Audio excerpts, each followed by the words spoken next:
Bonjour Roxane. Bon, en fait, pour pouvoir comprendre un problème comme ça, c'est toujours intéressant d'aller le mettre sur un graphique en premier. OK?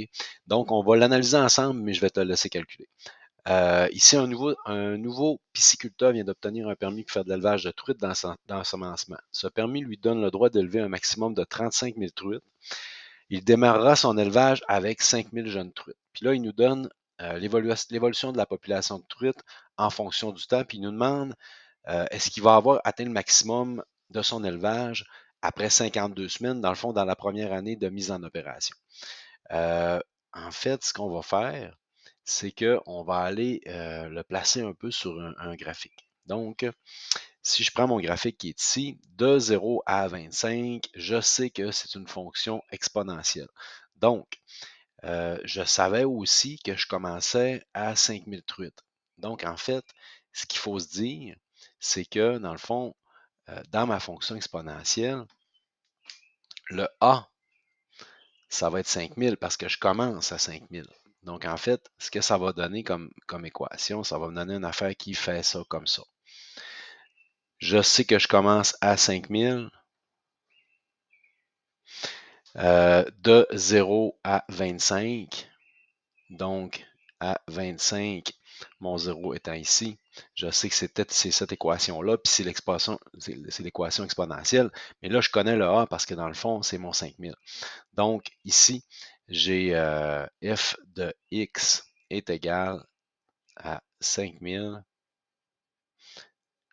1,06 à la x. Ce que ça va me permettre de faire, dans le fond, là, c'est que je vais pouvoir remplacer mon x. Je vais faire un x, y comme ça. Je vais pouvoir remplacer mon x par 25 pour voir vraiment les coordonnées où ce que je vais être rendu à 25, parce qu'après ça, c'est une fonction linéaire. Donc, à partir de là, j'ai une pente négative. C'est sûr, je repars par en bas. OK? Donc, de 25 à 35, je descends. Là, en ayant la coordonnée ici, qui est 25, puis là, mais je ne connais pas l'autre, mais je vais le trouver en remplaçant dans ça. Je vais être capable, à partir de là, je vais avoir une coordonnée pour être capable de trouver mon B qui me manque dans ma fonction linéaire. Ensuite, une fois que je vais avoir trouvé mon B, je sais qu'à 35, ça change. Une fois que je vais avoir trouvé mon B, je vais pouvoir remplacer mon 35 pour trouver, parce que là, en fait, ce que j'ai ici, c'est 35, puis je ne connais pas l'autre. Mais je vais pouvoir le remplacer dans ça, mon X, pour trouver mon Y. Et une fois que je vais avoir ça, là, je sais que dans le fond, ma fonction, elle repart avec une fonction du second degré. Mais la fonction du second degré, pour trouver le A, j'ai uniquement besoin d'une coordonnée. Donc, je vais remplacer mon X puis mon Y pour trouver mon A.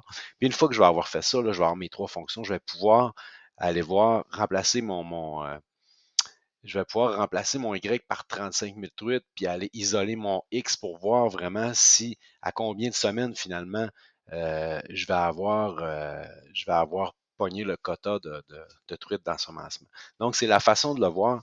Chacune des équations, tu as un petit quelque chose à trouver qui t'amène finalement à la réponse. Donc, je te laisse essayer ça. Bye.